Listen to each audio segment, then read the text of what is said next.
درود پاک کب کب کہاں کہاں اور کیسے کیسے کام آتا ہے۔ ایک بہت ہی خوبصورت واقعہ، بڑا ایمان افروز واقعہ ہے جو میں آپ کے سامنے پیش کرتا ہوں۔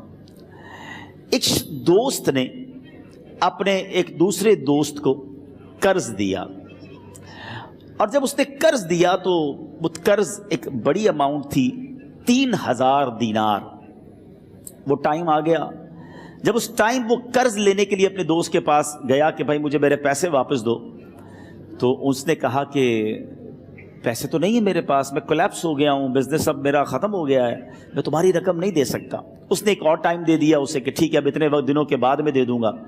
وہ ٹائم بھی گزر گیا، اور جب وہ ٹائم بھی گزر گیا تو اس کے بعد اس دوست نے کہا کہ اب تو پیسے دے دو بھائی، میرا ٹائم پورا ہو گیا ہے۔ پھر نہ دے سکا ٹائم۔ آخر کار معاملہ جو ہے وہ کورٹ میں چلا گیا، قاضی کے پاس چلا گیا۔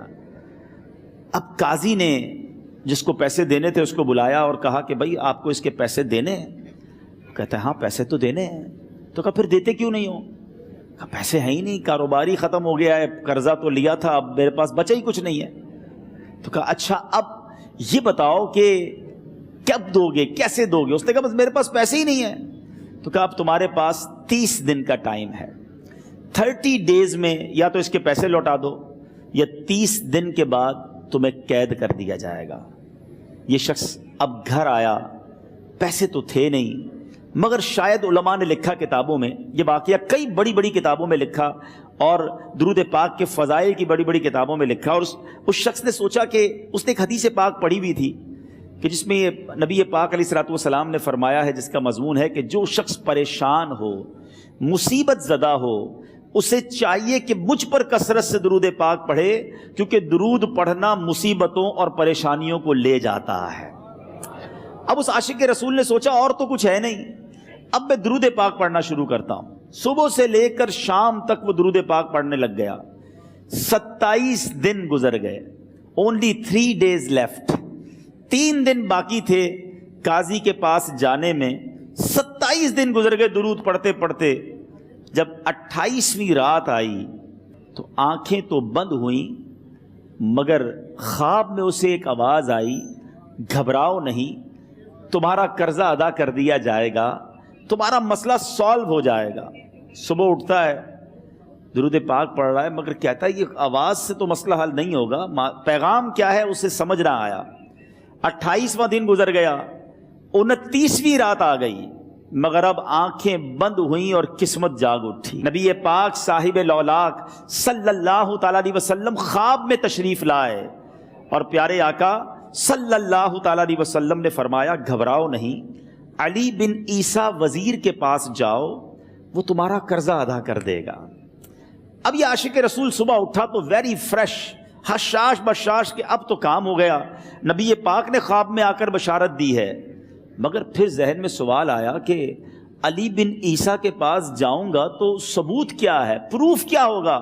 میں جا کر اس کو کہوں گا کہ میرا قرضہ دے دو، تو ایسے تو قرضہ نہیں دے دینا، اور میں نے اس کو کہا کہ مجھے نبی پاک نے خواب میں کہا ہے، اور اس نے اگر مجھ سے کوئی نشانی مانگی تو میں نشانی کیا دوں گا؟ آخری دن تھا، 29واں دن تھا، وہ بھی درود پڑھتے پڑھتے گزر گیا۔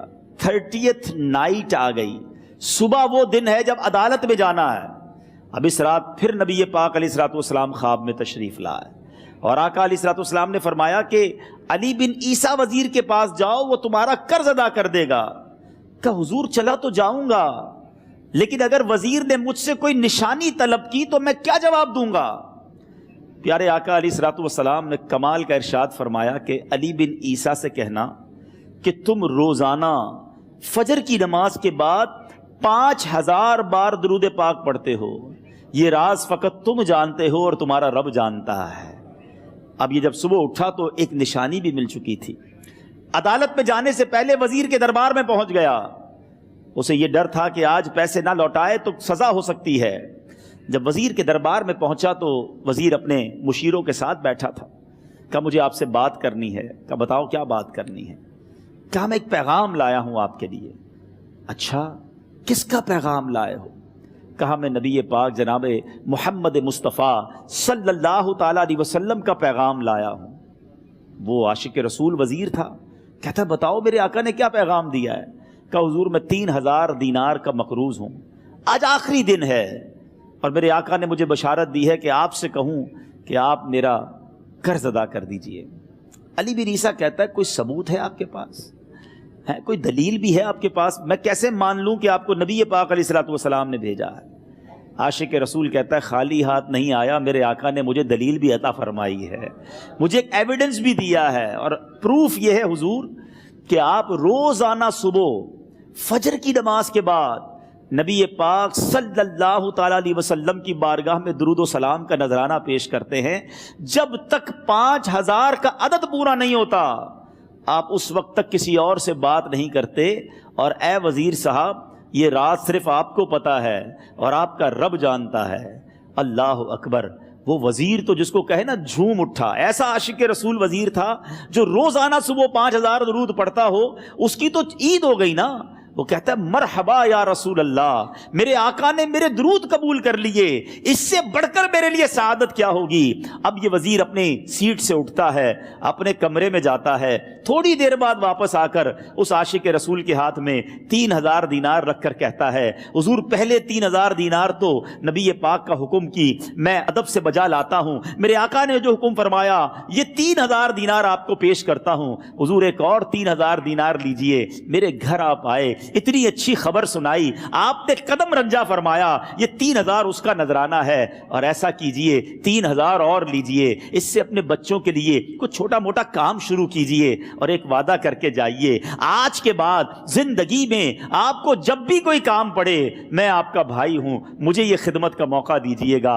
اللہ اکبر! وہ مقروض جو ایک رات پہلے 3000 دینار کا مقروض تھا، ہو سکتا ہے اس کے بیک آف مائنڈ یہ بھی چل رہا ہو کہ اب شاید کل میں نے جیل میں جا کر، عدالت میں جا کر گرفتاری دے کر جیل میں جانا ہے، مگر اب 9000 دینار ہاتھ میں ہیں۔ عاشق رسول جھومتا ہوا نبی پاک کی یاد میں گھومتا ہوا اب عدالت میں پہنچا۔ عدالت میں everybody expecting over there کہ آج اس نے آنا ہے اور آ کر کہنا یہی ہے کہ پیسے تو نہیں ہیں، گرفتار کر لو، مگر جا کر اس عاشق رسول نے 3000 دینار جج صاحب کے ہاتھ میں رکھ دیے۔ قاضی کہتا ہے پہلے تو یہ بتاؤ پیسے آئے کدھر سے؟ تم تو کہتے تھے غریب ہوں، تم تو کہتے تھے کاروبار نہیں ہے، ایک مہینے میں اتنی بڑی رقم کا انتظام کیسے ہو گیا؟ سبحان اللہ! اس عاشق رسول نے گویا زبان حال سے یہ کہا ہوگا کہ یہ تو کرم ہے ان کا، ورنہ مجھ میں تو ایسی بات نہیں، اتنا دیا سرکار نے مجھ کو، اتنی میری اوقات نہیں۔ اس نے وہ پورا واقعہ بھری عدالت میں سنا دیا۔ اللہ اکبر! میرے پیارے اسلامی بھائیوں ذرا سوچو پہلے زمانے میں کیسے عاشقان رسول ہوا کرتے تھے، وہ جج، وہ قاضی بھی کیسا سرکار علیہ الصلوۃ والسلام کا عاشق تھا۔ اپنی سیٹ سے اٹھتا ہے، بھرے دربار میں، بھری عدالت میں، وہ اپنے چیمبر میں، اپنے کمرے میں جاتا ہے، اور تھوڑی دیر بعد واپس آ کر اس کے ہاتھ میں بھی 3000 دینار ہیں، اور وہ 3000 دینار جو ہے وہ اس عاشق رسول کے ہاتھ میں رکھتا ہے کہ سارا ثواب علی بن عیسیٰ کیسے لے جائے، میں بھی تو نبی پاک کا غلام ہوں، میں تمہارا قرضہ میں ادا کرتا ہوں۔ اچھا، اب ایک اور عجیب سینیریو یہ بن گیا کہ جس نے کیس کیا تھا، جس نے دعویٰ کیا تھا، وہ بھی یہ سارا منظر دیکھ رہا تھا۔ کہتا ہے جج صاحب ذرا رکیے، میں بھی اپنے آقا کا امتی ہوں، اور ایک کام کیجئے، قلم کاغذ منگوائیے، اس عاشق رسول کا قرضہ ہی میں معاف کر دیتا ہوں۔ اچھا، اب عاشق رسول نے وہ واپس 3000 دینار جو جج صاحب نے دیے تھے وہ واپس جج صاحب کو دیے کہ حضور یہ پیسے آپ ہی رکھ لیں، قرضہ ہی معاف ہو گیا، اب آپ کے پیسے کا میں نے کیا کرنا ہے؟ جج صاحب کہتے ہیں جو پیسے نبی پاک کے نام پر نکالے ہیں اب مجھے واپس نہیں چاہیے، یہ بھی تم اپنے ساتھ لے جاؤ۔ اللہ اکبر! میرے میٹھے اسلامی بھائیوں، وہ عاشق رسول ایک رات پہلے 3000 دینار کا مقروض ہے، اب 12000 دینار لے کر گھر کو واپس جا رہا ہے۔ اس ایک واقعے کے اندر جو ہم سب کے لیے درس ہے، جو ہم سب کے لیے پیغام ہے، شاعر لکھتے ہیں نا، دکھوں نے تم کو جو گھیرا ہو تو درود پڑھو،